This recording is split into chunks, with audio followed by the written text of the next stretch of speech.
Bonjour tout le monde, mon nom est Yves Pinsonneau et je suis responsable des ateliers chez L'Art Photo à Saint-Jean-sur-Richelieu. Et si tu as quelques minutes, reste avec moi parce que je vais te parler d'un phénomène qui va se produire très bientôt, le 8 avril 2024. Et oui, l'éclipse solaire totale, donc les meilleurs trucs pour la photographie et surtout comment se protéger et bien protéger notre équipement photographique. Gardons également en tête que la prochaine éclipse solaire totale sera en 2106, donc nous n'aurons pas la chance de l'observer. Rapidement, qu'est-ce qu'une éclipse solaire totale?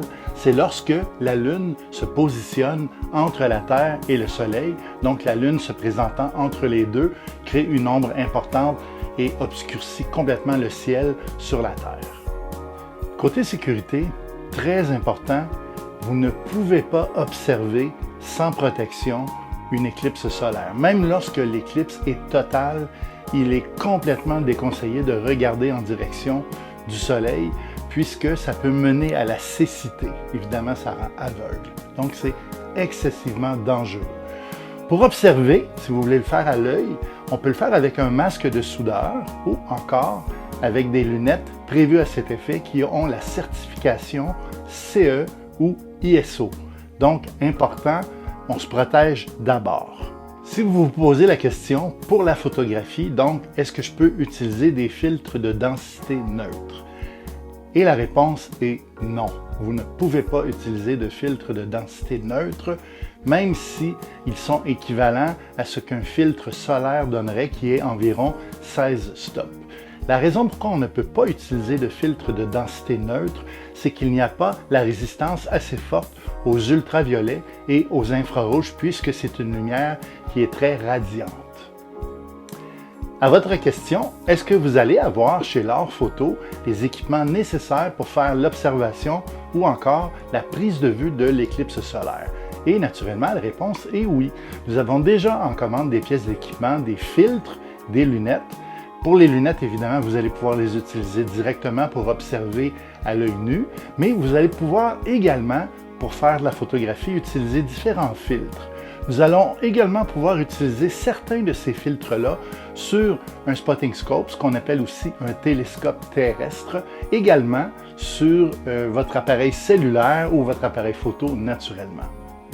Au niveau des focales recommandées pour faire la prise de vue, évidemment, si vous avez un appareil de type objectif interchangeable, les focales qui sont entre 200 mm et 800 mm seront priorisées, bien sûr, puisqu'on veut voir le plus près possible. À l'occasion, c'est intéressant par contre de pouvoir observer à distance le phénomène de gradation de cette même éclipse. Donc, on peut reculer un peu la puissance autour de entre 200 et 300 mm, c'est quand même très intéressant.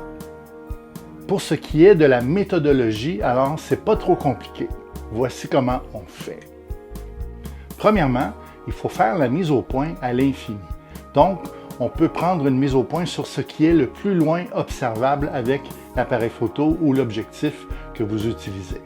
Dans un deuxième temps, nous allons placer la mise au point en position off. Donc, on désactive la mise au point parce que une fois que le filtre sera en place pour la photographie ou encore la vidéographie, l'appareil photo n'aura pas à régénérer à nouveau la mise au point. Naturellement, tout ça va se passer sur un trépied solide, un trépied de bonne qualité. On va ensuite mettre le filtre solaire en place. Dépendant du type de filtre, il y a différentes façons pour le fixer. On va également passer l'appareil photo en mode manuel. Et c'est important puisqu'on va placer des ajustements spécifiques.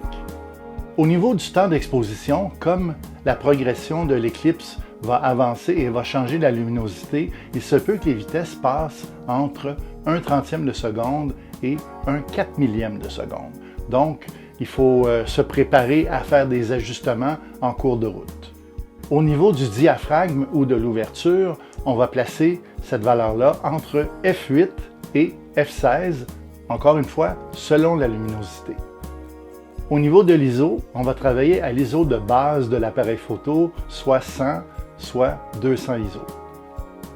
Vous comprenez que tout ça est variable et en temps réel, donc il faut être prêt à refaire des ajustements selon la progression de l'éclipse et naturellement, on se souhaite un ciel complètement dégagé, un magnifique ciel tout bleu qui deviendra pratiquement tout noir. Autre détail au niveau des ajustements dans l'appareil, l'équilibre des blancs pourrait être placé sur automatique ou encore sur lumière du jour, l'icône petit soleil finalement. Et nous suggérons fortement de photographier en mode brut ou encore en mode RAW en anglais. La raison, c'est que vous aurez un peu plus de latitude si vous avez envie de faire de la retouche ou encore de revisiter les couleurs ou encore la luminosité. Donc cette capsule était une capsule pour vous informer sur l'importance de protéger évidemment vos yeux d'abord, mais également votre équipement photographique. C'est pas une blague, lorsqu'on ne protège pas adéquatement l'équipement photographique, l'appareil pourrait griller. Et nous avons vu des situations où l'appareil se grille à l'intérieur de 3 ou 4 secondes. C'est donc primordial de protéger votre équipement avec un filtre solaire. Encore une fois, c'est un filtre qui doit porter la norme ISO, solaire ISO et solaire CE. Donc, c'est super important. Les filtres que nous allons avoir chez L'Art Photo sous peu sont des filtres qui sont parfaitement adaptés à ce type de photographie. Donc, on vous invite à nous suivre dans les prochaines semaines. Nous allons vous présenter les différents filtres que nous avons en stock, que nous allons recevoir sous peu, et vous allez pouvoir également voir qu'il y en a pour plusieurs différents budgets. Au plaisir de vous revoir. Si vous avez des questions, passez nous voir en boutique au 87 boulevard Saint-Luc, unité 8. Et sinon, vous pouvez également nous appeler au téléphone au 450-348-7569. Mon nom est Yves Pinsonneau pour les ateliers L'Art Photo.